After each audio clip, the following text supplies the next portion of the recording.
project, which has been long underway. And I can answer questions later on, but otherwise I'm happy to introduce County Executive Mark Poloncarz. Thanks, Seth. Thank you. Thank you. Good morning, everyone. You're probably wondering why we're here on this beautiful day. Well, it's nice and sunny right now in Springville. A little snowy weather, of course, in other parts of the county, and I'll get to that after we talk about why we're here. But as Seth noted, there's been more than $3 million that's been put into a project to turn this Baptist church into what is now the Springville Center for the Arts, an incredible organization that if you live down here know its value to the community.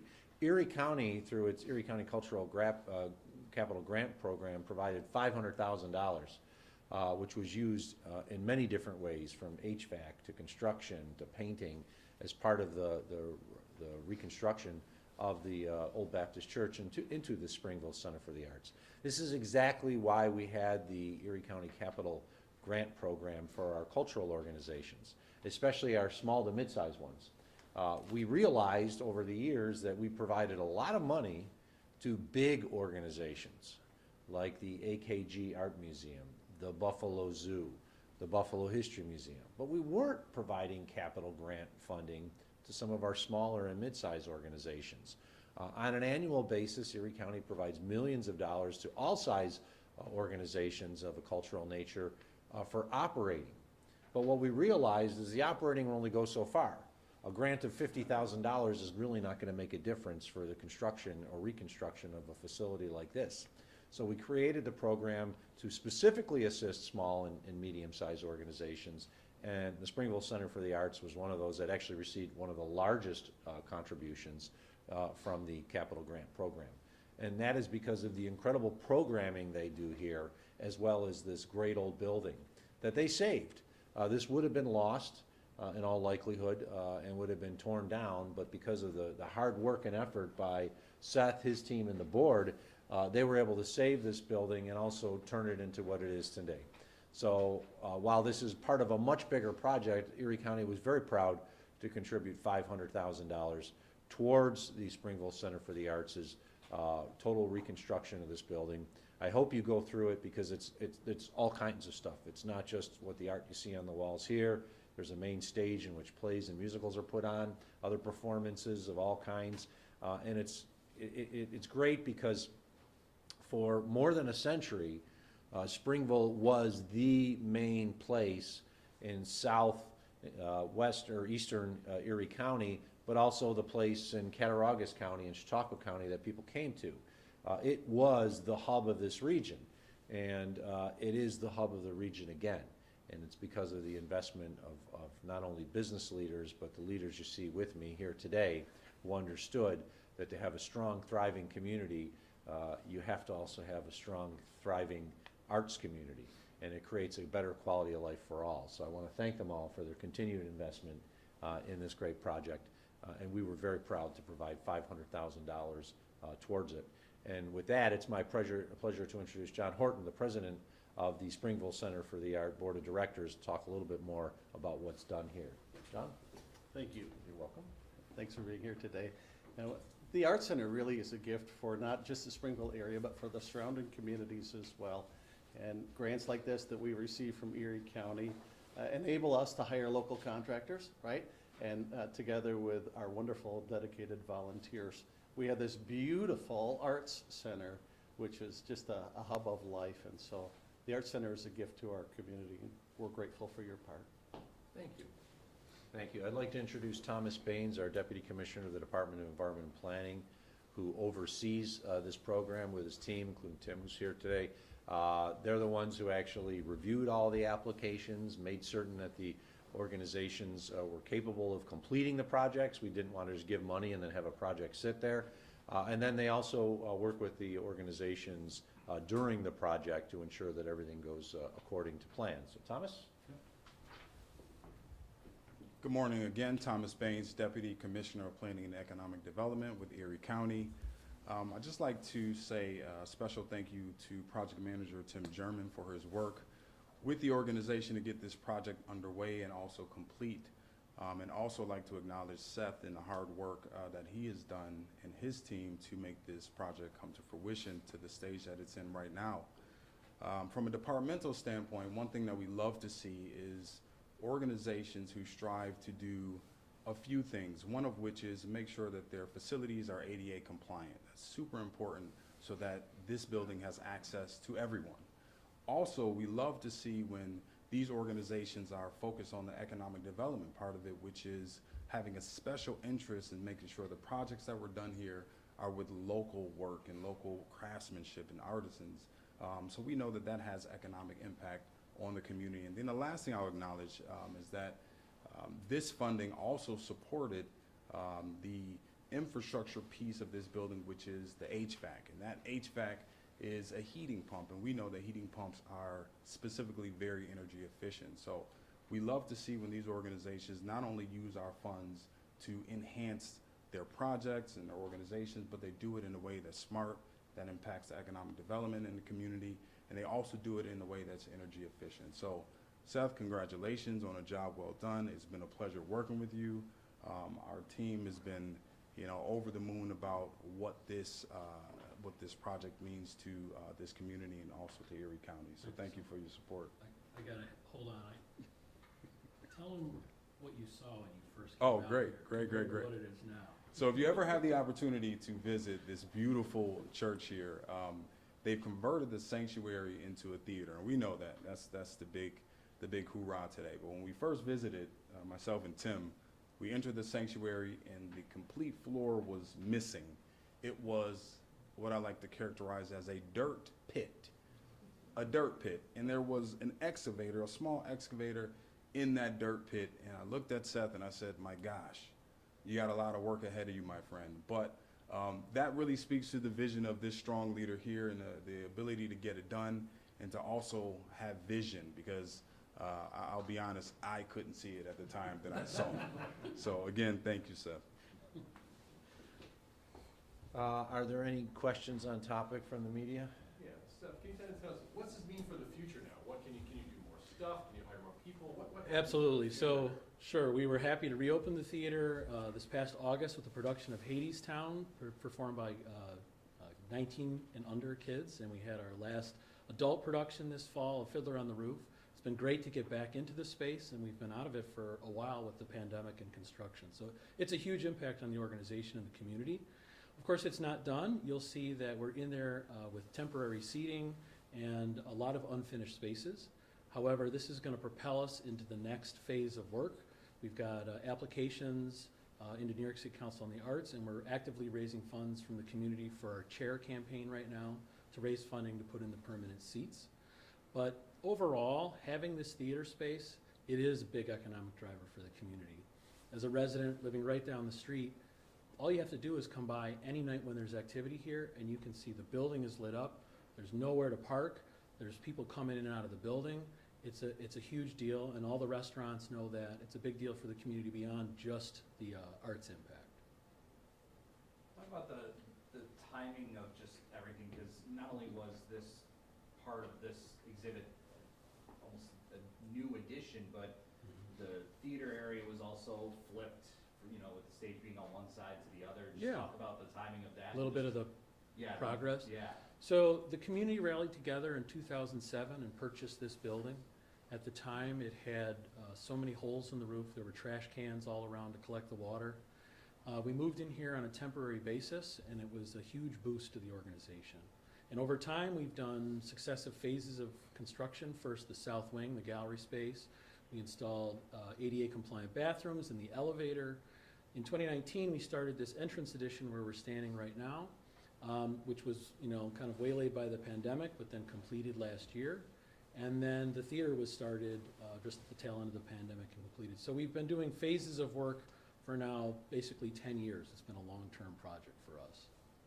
And some of that work has entailed, elevator installation, new bathrooms, excavation of the basement, reorientation of the theater, geothermal heating and cooling, all new electric service. I mean, you name it, masonry restoration, roof reconstruction, interior masonry work so we could put the walls back in, woodwork, stained glass. The list is pretty endless, and there's still a long list to go. If there's no other questions on the topic, I can You're free to leave, because I'm gonna end up We'll talking go about there. weather, We'll talk or you about can weather. stay. And I'm happy to show anybody around. Yes, certainly stay after for the tour. So just tell me when you're ready to, if you're going live or anything, I'd be glad to.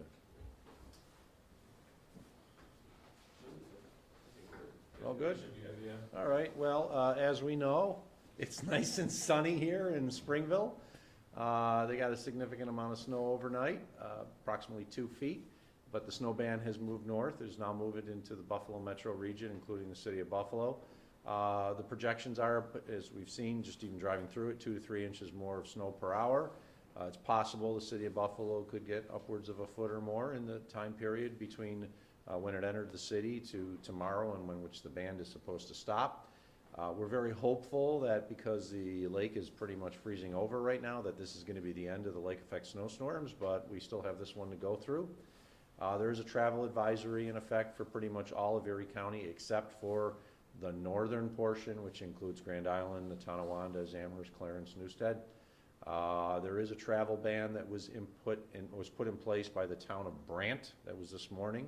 There was a travel ban in the overnight hours in the town of Evans, but that was lifted. Conditions are passable. We drove up on the 219. It was a little hard-packed in some areas when the snow was falling, but once you got past that, pretty much the town of Boston, you're down pretty much the bare pavement. So what we're reminding everybody is it's winter in Buffalo and Western New York. We get storms. This is not a storm that's dumping 7 feet of snow on the ground. It's dumping 2 to 3 feet of snow on the ground, which is still a lot, but it's not something that is impossible to handle. Most schools closed for the day primarily because of the cold. I assume that there may be another day of closure tomorrow, but that will be made a decision by the school districts. It will be in consultation with us. We'll be giving them information. They will make the call themselves. We are expecting the bitter cold temperatures to continue at least through tomorrow. It's cold out there right now. It's not that windy, which is very helpful. That is a key because the wind was the big problem last night. When there were 35-mile-per-hour wind gusts, it was blowing this very dry snow all over the place. And so it made it difficult driving conditions, not just because of the amount of snow that was falling, but because of the blinding snow from the whiteouts. So right now, thankfully, we're not dealing with a very strong wind, which is twofold. Number one, we don't have the extreme wind chills that we potentially could have. And number two, conditions are passable with regards to driving. You can see down the road. It is not like whiteout conditions where you can't see past the hood of your vehicle. So that's a good sign, and let's hope it continues like that. Our Erie County Department of Public Works plows were out all night. I want to dispel a misnomer, which is the county does not plow in the overnight hours. The county is on 2 12-hour shifts from noon to midnight, midnight to noon. We have people, drivers going out in all hours. So the county roads were in pretty good shape this morning. The state roads were in pretty good shape. Some of the town roads in subdivisions may not have been in as good a shape as people would like. But in general, the community's in pretty good condition considering the amount of snow that fell in the south towns last night. And we're talking with our partners in the city of Buffalo. I talked to Mayor Chris Scanlon last night, and we're working together, especially for a potential early release of our employees with state courts, city, and county. So instead of going till 5, I think we're going to be closing a little early. That information is going to be coming out because we're going to stagger it so that everyone doesn't leave at once in the downtown corridor. When everyone leaves at once is when we have a problem, but if we stagger it, courts leave at one time, city leaves a half hour, 45 minutes later, county leaves a half hour later. It works out so much better. So hopefully this is the last 24 hours we'll be dealing with lake effect snow for this year. Let's keep our fingers crossed that that's the case. Let's hope that the temperatures warm up a little bit. There's a lot of great fresh powder that fell, and I know the ski resorts are really looking forward to people coming out. And we certainly want people to go out to the ski resorts or go out to one of our great Erie County parks where everything's free. With that, I'll entertain any questions. Obviously, in driving to Orchard Park, that's a big difference from leaving the city of Buffalo and then north. What would you tell employers? There's been, I've heard overnight of employers trying to get their employees in, and we spoke about this more than a year ago, just planning, after what we went through in the blizzard. Do you just have a message for employers knowing where their workers are if they're traveling from hard-hit areas? Well, if there's first off a travel ban in any particular location, the employer should not be holding anyone responsible who may live there or have to drive through there. We don't want people driving through an area where a travel ban is in place. It's a set of travel advisories in place. The key is that people need to leave earlier, knowing that roads are gonna be slower, and be prepared, which means have an emergency kit in their car, including hats, gloves, blankets, other things, so that if they did get stuck, they're not gonna be too cold in their vehicle. To the employers, we always recommend that if conditions are so bad, if you can close, let your folks get out. But if it's so bad, you don't want them on the roads either. One of the things that we realized in the blizzard is the vast majority of individuals who were caught in it left hours after the driving ban had been implemented. And they left safe locations. And we want people to remember, if it's really, really bad out, don't go out in the storm, stay where you are. If you have to stay at your workplace for 2 more hours and let the band move, stay at your workplace for 2 more hours. It's much better to be there in a safe location than to try to go out on the roads where it might not be as safe. If we are getting snow at a rate of 2 to 3 inches per hour, we can handle that. That's what is predicted, is snowfall up to 3 inches per hour. If it goes to 5 inches per hour, that's when it gets really bad. And that's when it's very difficult to keep up with the plows, and then we get a lot of vehicles on the road. It slows down our efforts. So if it continues to snow at 2 to 3 inches per hour, we just tell people to exercise caution, employers exercise caution, and if things are really bad where you are and you're indoors, stay where you are. Stay in a safe location. It's better to stay there, even if you have to stay overnight. The worst case scenario is you stay overnight in your office or your work location and you just drive home in the morning rather than getting stuck in the bad weather. You mentioned 5+ inches is tough for plows to keep up. What is the standard time for a plow route? Well, the plow routes are rough. If it's dry, it's 2.5 to 3 hours. Once snow falls, it's about 4 hours. But once you get to the 3 to 5 inches per hour rate, now it could take upwards of 6 hours for a plow to do one route. And that, if you think about it, if it's falling at 3 inches an hour and it takes them 6 hours, there's 18 inches of snow on the ground by the time the plow comes again. So if we're below the 3 inch per hour rate, we can handle that. It's when it goes above it, like we've seen with some of these crazy snowstorms, lake effect storms the last few years, where we've not been able to keep up because no one can keep up. You'd have to have 10 times as many snowplows to be able to do it, and it's just not economically feasible. Mark, I was curious about the logistics of Sunday when the iPause notification went out about the colder conditions. I know I was at the stadium and people were getting that notification, and it's just echoing throughout the stadium there. But curious just with the logistics of sending that out versus this morning with the 2 kids that were missing, and then I know that's Amber Alert, that's a little different, but not having something like that sent out. Well, I know a little bit about the case that occurred, and an Amber Alert is generally for a child that's taken. Mm-hmm. It's my understanding these kids left of their own volition. So I think for whatever reason, the Amber Alert is not applicable. Should it have been issued? That's up to the police to issue it in that situation.